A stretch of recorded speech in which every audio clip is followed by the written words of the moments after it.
Abrimos, señoras y señores, la tertulia de este viernes 21 de febrero del año 2020. Vamos con los saludos. Sí, vamos con los saludos a Juan Grompone, buen día. Buen día. Gonzalo Pérez del Castillo, ¿cómo te va? Muy buenos días. Álvaro Pérez, buen día. Muy buenos días. Mi primo. Finalmente, Oscar Sarlo. Buenos días, ¿qué tal? Viste, Gonzalo, hoy respeté el orden alfabético y no quedaste por el final. Es verdad, pero Quedaste y además segundo. introduciste a mi primo Álvaro, que vuelve a la tertulia. Tu primo español. Claro, y a mi primo Pérez. Exactamente. Un largo vínculo de los Pérez. Vamos al primero de nuestros temas. La Federación Uruguaya de Magisterio viene reclamando que se desglose y se trate aparte el capítulo sobre educación del borrador de ley de urgente consideración. El gremio de maestros tiene varias discrepancias con el texto. En particular, advierte que esta reforma afecta la autonomía de la ANEP, porque establece que la elaboración del Plan de Política Educativa Nacional ahora se trasladará al Ministerio de Educación y Cultura, al que el CODICEN deberá estar subordinado, dice el sindicato. Es por el artículo 120 del borrador de la ley de urgencia que otorga competencia exclusiva al Ministerio de Educación y Cultura para elaborar ese plan. Pero además, el 126 estipula que cada uno de los 3 candidatos designados para el CODICEN deberá comprometerse públicamente a cumplir con los principios y metas generales de un compromiso de política educativa nacional, cuya reducción también estará a cargo del Ministerio de Educación y Cultura. Esos nombres elegidos para integrar el CODICEN deberán hacer ese compromiso antes de pasar por la discusión de la venia en el Senado. El miércoles, la FUM se reunió con el expresidente Julio María Sanguinetti.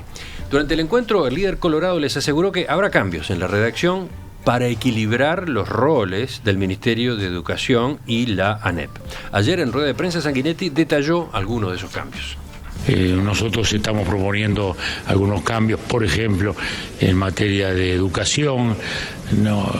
Ayer lo hablé con la Federación del Magisterio, por ejemplo. A ellos les preocupa el tema de la autonomía y, bueno, con relación al Plan Nacional de Educación que prevé la ley. Y nosotros vamos a proponer que justamente el gobierno haga el Plan Nacional de Educación en acuerdo con el CODICEN, de modo que yo creo que eso es el modo de ir salvando ese tipo de objeciones, ¿no? A partir de esta discusión les propongo que charlemos de eso, de la autonomía de la ANEP. ¿Cómo ha jugado hasta ahora? Si hay que modificarlo o no, cuál es el límite. Juan, ¿empezamos contigo? ¿Cómo no? Yo quiero plantearlo en términos generales. Acá la discusión tiene que ver con una vieja polémica, que es cómo se organizan las instituciones. Y hay dos extremos, el federalismo y el centralismo, ¿no? Es decir, la organización tiene que ser federal, es decir, con autonomía de cada uno de sus miembros como para decidir, o tiene que ser central, es decir, tiene que tener una conducción política. Y la realidad es que ninguno de los dos extremos son buenos, es decir, que lo que tiene que haber es una mezcla de las dos situaciones. Porque un sistema federal tiende a ser anárquico, cada cual va para su lado, y un sistema central tiende a resistir el cambio, porque no innova, porque no experimenta, no hace cosas. De modo que es necesario el federalismo para poder innovar y seguir los cambios, y es necesario el centralismo para que no sea un caos. Entonces, en ese sentido, acá la LUC, como se llama ahora, Ley de Urgente Consideración, tiene dos cambios importantes: la eliminación de los colegiados, cosa que lo veo con beneplácito, y el centralismo, es decir, que hacer una organización un poco más central. La eliminación de los colegiados a propósito de lo que se propone para los consejos desconcentrados, ¿no? Sí. Por ejemplo, para el consejo de primaria, que ya no tendría 3 miembros, sino un director y eventualmente un subdirector, ¿no? Es decir, en otras palabras, donde era federal, donde era colegiado se pone central, y donde era central se pone federal, ¿no? Es decir, se hace, bueno, claro, porque, cambio, ¿no? Porque en la ANEP, en el Consejo Directivo Central de la ANEP, a su vez se incorpora a esos directores generales de cada uno de los consejos, eso, ¿no? Sí. Es decir, cambiar significa pasar lo que era una cosa de la otra. Nada se pierde, nada se destruye, sí. Todo se transforma. Bueno, yo creo que es bueno que bueno que las direcciones sean centrales, ¿no? Es decir, que sean unipersonales. Y a mí me parece que los colegiados es la peor herencia que hemos recibido de Valdivia Ordóñez, y que permea por todos lados en el Uruguay, ¿no? De modo que desde ese punto de vista creo que es buena la idea. Y el hecho de que el Ministerio de Educación y Cultura tenga que ver con la educación y con la cultura no parece disparatado, en todos lados es así. Ahora, nuevamente, el problema es si concentramos en el Ministerio de Educación todo el problema de la educación, corremos el riesgo del centralismo y hacemos una educación extraordinariamente rígida que no innova, ¿no? Por eso es que sí centralizar, pero cuidado, ¿no?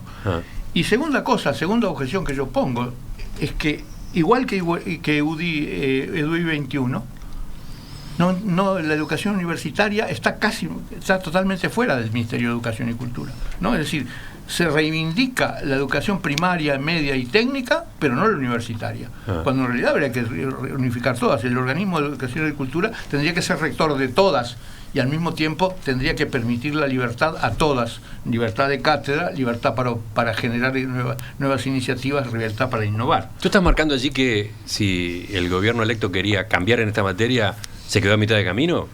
Sí, se quedó a mitad de camino. Porque no toca, entre comillas, no toca para nada, no propone tocar para nada la autonomía de la Universidad de la República. Y en general de la educación universitaria, porque digamos, se supone que el Ministerio de Educación y Cultura también tendría que ser orientador de todas las universidades, ¿no? Bueno, sí, ese es el problema, ¿no? ¿Quién sigue? Centralismo y federalismo. ¿Quién sigue? ¿Oscar? ¿Gonzalo? Puede ser. A ver, no, Gonzalo creo que se quería tirar. Vamos a escuchar. Creo que tenemos que partir de para cualquier discusión sobre la educación, yo creo que no podemos dejar de ver que esto es algo que rompe los ojos. Es decir, estamos en una situación verdaderamente crítica. El número de estudiantes que no termina la educación media o la educación secundaria, es altísimo. Es mucho más alto que en algunos países de América Latina, con los cuales hace 30 años o 40 años no podíamos ni compararnos. Es decir, nosotros venimos en un decaimiento tremendo, que no se frena. Es decir, que el sistema que estamos teniendo educativo, y no me quiero meter con la universidad porque no es mi alma mater y no quiero ofender a nadie, pero sí recuerdo que venir a estudiar al Uruguay para muchos latinoamericanos era una especie de peregrinaje hace 40 años, y la gente venía acá porque eran las mejores universidades de América Latina, y a Buenos Aires. Todo eso lo hemos perdido.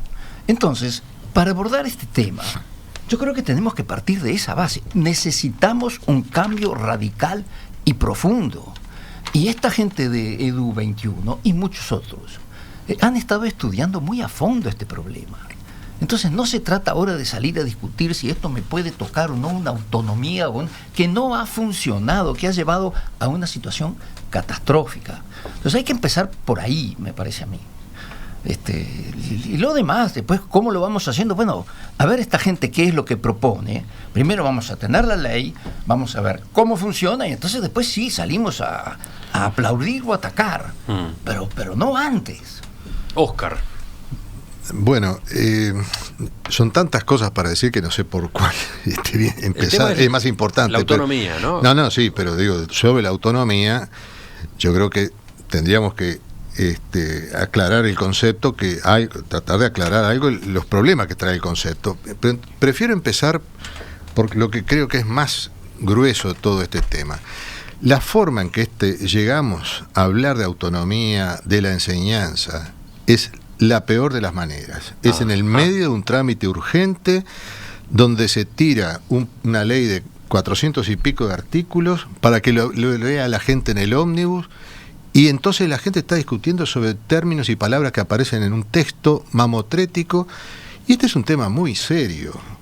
Y digo esto al mismo tiempo que aclaro que, por un lado, es tan complejo que discutir sobre autonomía sin aclarar la gran variedad de conceptos que tiene, cómo se ha entendido la autonomía, no tiene ningún sentido. Entonces, por ejemplo, a ver, si arrancamos desde la reforma de Córdoba, se entendía la autonomía de la universidad, de la enseñanza, como en su grado máximo, era soberanía, es decir, la posibilidad de estar hasta separado del Estado. Esto tenía que ver con las viejas universidades medievales, donde tenían hasta fuero, no se podía entrar a la universidad, el Estado, la policía, y acá lo vivimos eso también, no se podía entrar. Sí, la reforma de Córdoba influyó mucho en la ley orgánica universitaria. Toda esa tradición nosotros la recibimos, los argentinos ya la dejaron hace tiempo, pero nosotros la recibimos. Entonces, esa es una concepción exagerada, que todavía tiene defensores. Después viene autonomía como posibilidad de dictarse sus reglamentos. Es otra cosa. Nosotros tenemos parte de esto. Después está como autogobierno. Algunos órganos, entidades lo tienen, otros no. La posibilidad de que se elijan sus propias autoridades. La universidad lo tiene, por ejemplo, y es muy bueno. Pero después está un nuevo sentido que se le ha dado por parte de los organismos en la década del 90, o sea, en pleno proceso de irrupción del pensamiento liberal en los organismos internacionales, donde autonomía se le cambió el sentido y pasa a ser capacidad de generar sus propios recursos. Y esta es la fuente de que las universidades hayan tenido que salir a buscar sus recursos mediante convenios con empresas privadas, con otros organismos. Sos autónomo en la medida, como le dice uno a un adolescente, sos autónomo en la medida que te consigas los recursos.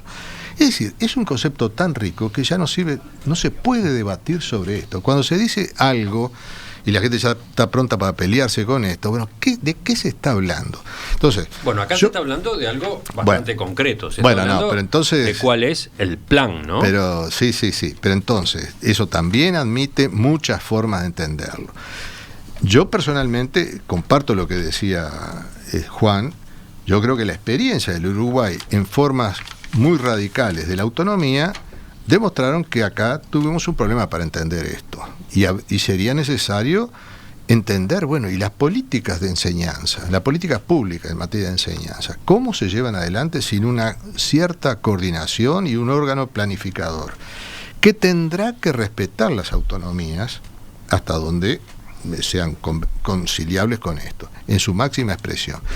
Ahora, discutir este problema tan serio de esta manera me parece que es, por un lado, prepararse para una derrota descomunal o un triunfo que lo que va a hacer es, podría ser, que triunfara la idea que están manejando algunos, un triunfo que va a ser simplemente a lo pirro, porque podrán ganar porque tienen comprada la mayoría, pero no es el fruto de un debate. De todos modos, no está esa mayoría, claramente no está. Bueno, las declaraciones de Sanguinetti exactamente. Y de otros representantes del Partido Colorado dan la pauta de que esto se va a modificar. Y ahí me parece que lo que está saliendo a luz es el papel de Sanguinetti, que ya lo tuvo en toda su historia, ¿verdad? Que es muy interesante, cómo se está adueñando de la parte crucial de la coalición. Juan se sonríe acá, ¿no? Sin haber tenido el liderazgo en ninguno de los partidos. Es decir,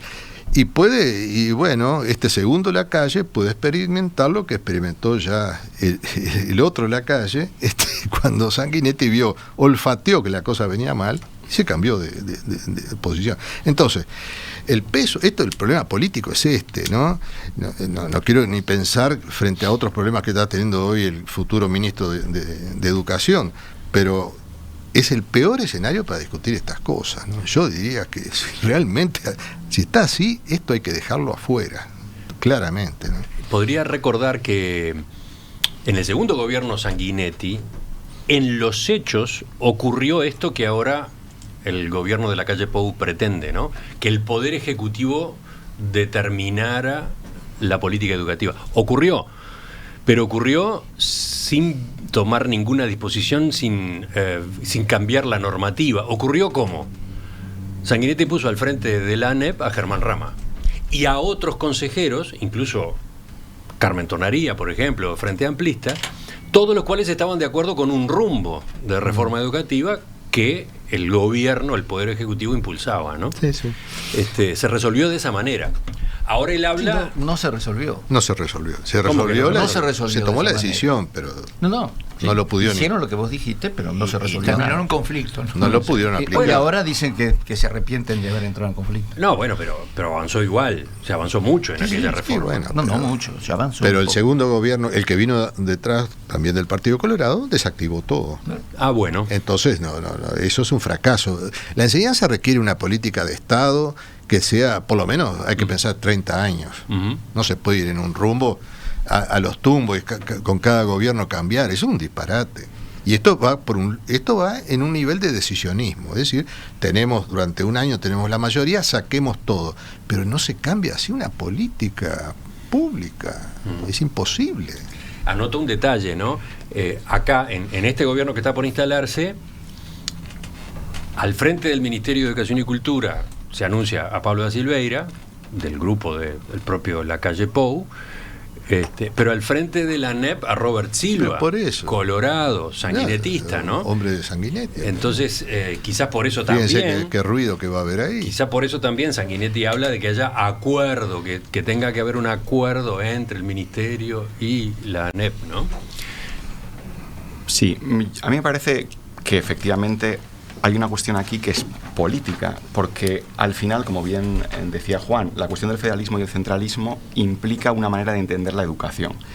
Lo que se está debatiendo y las cuestiones que se están poniendo en liza respecto a la autonomía, como el control de docentes, quién evalúa a los docentes, lo que ahí explicó Juan, cómo es la dirección, si es unipersonal, si es en consejos como hasta ahora. Todo eso tiene un matiz político. Por eso me parece muy importante lo que dice Óscar, que tiene que ver con el consenso y con cómo se trabaja la política de educación. Como bien decía, como bien se hablaba en esta mesa también, Uruguay durante muchos años pudo presumir de ser un sistema educativo muy fuerte. En el momento en que la educación se convierta en un instrumento de políticas electorales, y estoy pensando en lo que dice Óscar, cambiarlo con cada gobierno, tenemos un problema. En España, desde el año 2002 aproximadamente, que se aprobó una nueva ley de educación que no se aplicó porque en 2004 cambió el gobierno, cada nuevo gobierno solo tenemos certeza de una cosa, que va a haber una nueva ley de educación. Eso es un desastre ¿para quién? Para la sociedad, para los estudiantes y para la educación misma. Desde ese punto de vista, un país como Uruguay, que tiene tanta tradición de consensos y de educación, si bien hay un diagnóstico que creo que es compartido, que hay cuestiones que se tienen que mejorar, me parece prudente, como bien decía Óscar, que no se pueda avanzar de una manera unidireccional, de una manera política y bajo un instrumento únicamente gubernamental.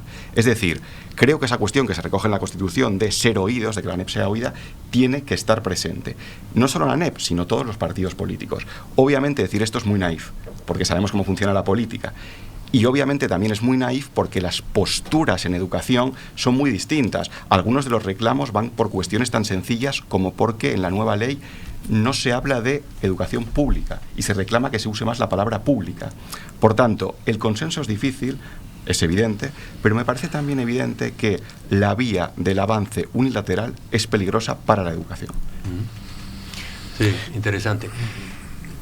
Dale, No, Óscar. y me parece que esta forma de plantearlo lo que hace es justamente darle un poder enorme por la capacidad de movilización y de actuación en los medios, de presión, a las corporaciones que están detrás de este problema, que es, en definitiva, el problema que tenemos que resolver entre todos. La autonomía, en buena medida, ha servido para que, no para que se autogestionaran realmente, sino para que tomaran peso otras corporaciones que no tienen que ver directamente con la educación. Sus intereses no van directamente por ahí. ¿A qué otras corporaciones se refiere? Corporaciones docentes o estudiantiles, digamos, que en la medida que se mezclan los intereses,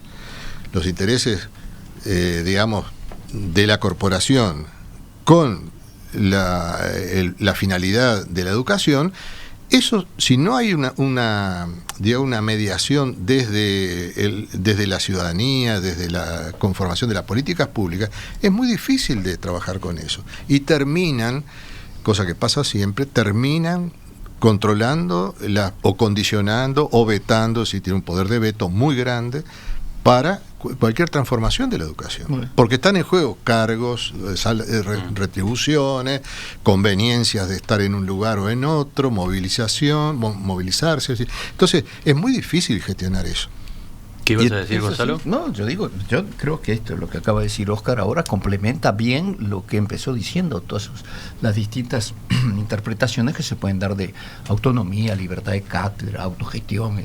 Pero el problema que hay en el Uruguay es ese.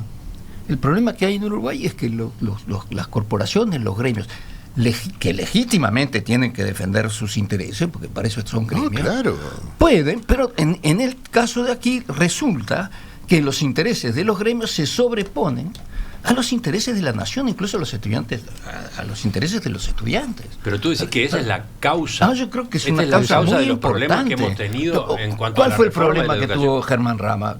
¿Con quién tuvo problema Germán Rama? Con las corporaciones de la educación. ¿Y en este periodo de gobierno o en los gobiernos de Frente Amplio? Pero ¿Qué pasó? Es clarísimo, ¿no? Esta es la doctrina de algunos de los pensadores, inclusive del Frente, que son claros en decir que bueno, hay un problema de gobernanza, de planificación, de coordinación de la enseñanza, y uno de los problemas es ese, ¿no? Uno de los problemas. Pues yo agregaría otro. No es el único. Fíjate lo que pasó luego. al comienzo de este periodo Vázquez, el segundo gobierno Vázquez. En la campaña electoral se había anunciado un determinado rumbo de la reforma educativa y se había puesto a un especialista al frente, ¿no? Filgueira, Sí.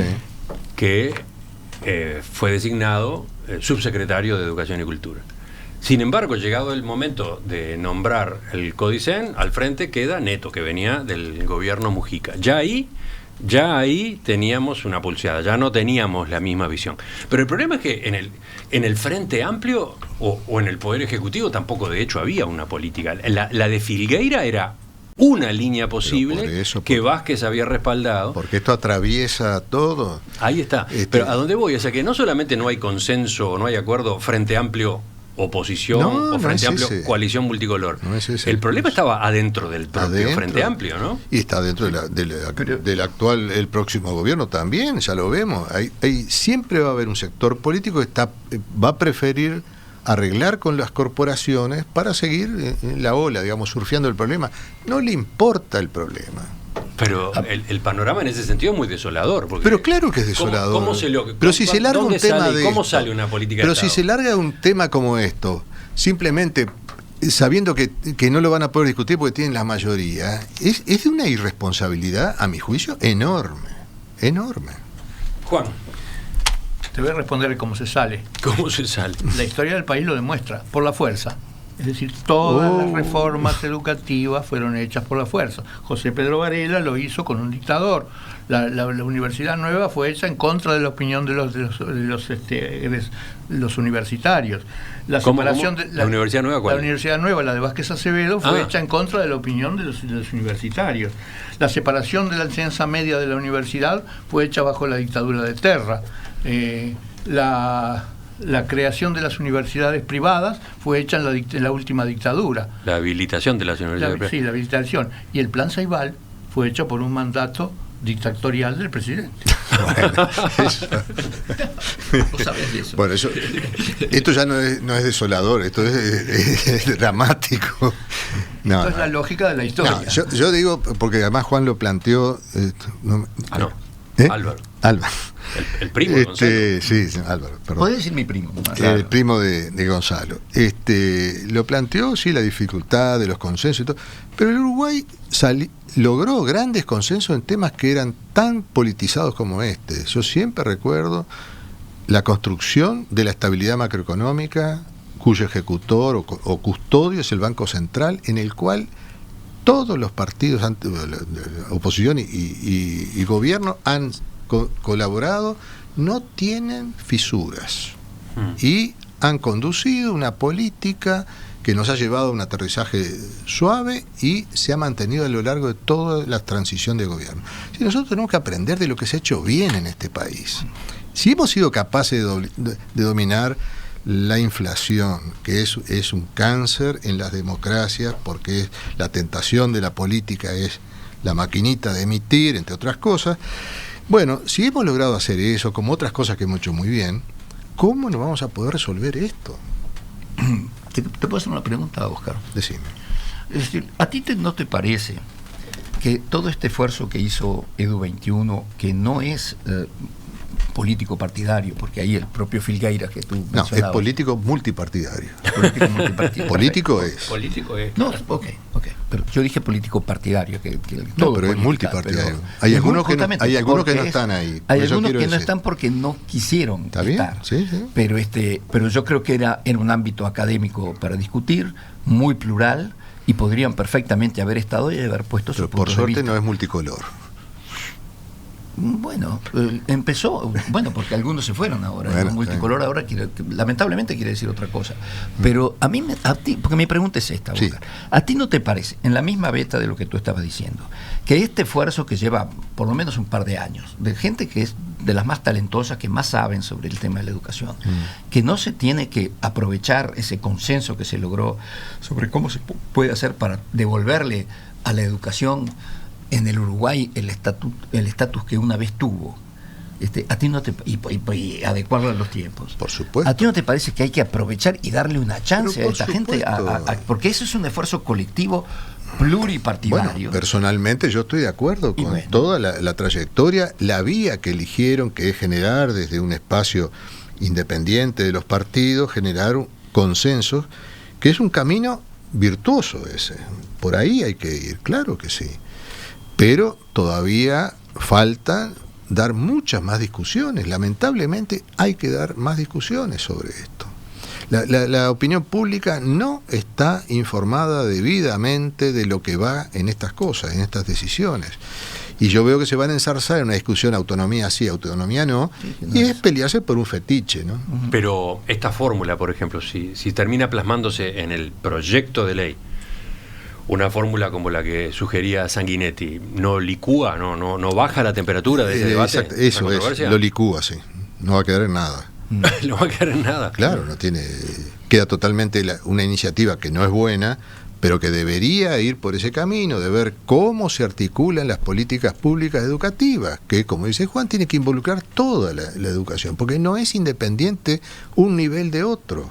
Todo. Esto ya lo quería la Constitución del 67, había que coordinar la enseñanza, y no se logró nada con eso. Entonces esto hay que pensarlo muy bien, hay que seguir por ese camino de construir consensos, y esto no se hace por tener una mayoría ocasional. Pero a ¿Cómo ver, no se entiende eso? Para redondear y completar la conversación, ¿tú serías partidario de que el capítulo de educación de este proyecto de ley de urgente consideración se desglosara, como pide la Federación Uruguaya de Magisterio? Que se discutiera aparte con otros tiempos. Como lo pide, sí, no por la razón que lo pide, porque me parece que el motivo que yo he visto más bien son de susto de que puedan perder algo de poder que tienen. Eso no es una razón. Yo creo que habría que separarlo para que nos demos un tiempo como sociedad y entiendan todos que esto no es un problema de partidos políticos. Hasta ahora lo hemos querido resolver como partidos o alianzas ocasionales, peor todavía, ¿no? Es decir, bueno, la experiencia de Sanguinetti es eso, logró una mayoría ajustadísima y no se puede hacer así. Bueno, pero el desglose ya sabemos lo que implica. Pero si es necesario Postergar. es porque no estamos maduros entonces para hacerlo. ¿Algo más sobre esto? ¿Qué hay que hacer? ¿Tú, Gonzalo, qué yo, decís? si tuviera que elegir entre los dos caminos, el status quo y seguir como hemos estado y seguir decayendo, o darle una chance a esta gente para probar algo nuevo, una organización nueva, con algunos casos centralizar y en otros casos descentralizar, porque también se le da mucho más autoridad a los directores de los centros de enseñanza. Digo, yo probaría, Oscar, Pero sinceramente. ¿tú irías para adelante con el capítulo incluido y ver en qué la pasa. ley de urgente consideración? Yo sí, sin duda. Juan. Yo creo que acá se aplica el famoso dicho, despacio que estoy apurado, ¿no? Es decir, que esto, modificar la educación es urgente, pero no es para apresurarse, es decir, porque cualquier cosa que se haga en la educación, sus efectos ocurrirán dentro de 20 años, 30. Claro. De modo que no hay tanto apuro, es decir, creo que es preferible hacer las cosas bien que hacerlas rápido. Y Álvaro, ¿tú tenés una opinión? Suscribo las palabras de Juan. Hay que hacer algo, pero hay que hacerlo bien. En eso estamos el todos de viejo Valle decía, y todos muchos lo citan, el que se precipita, se precipita.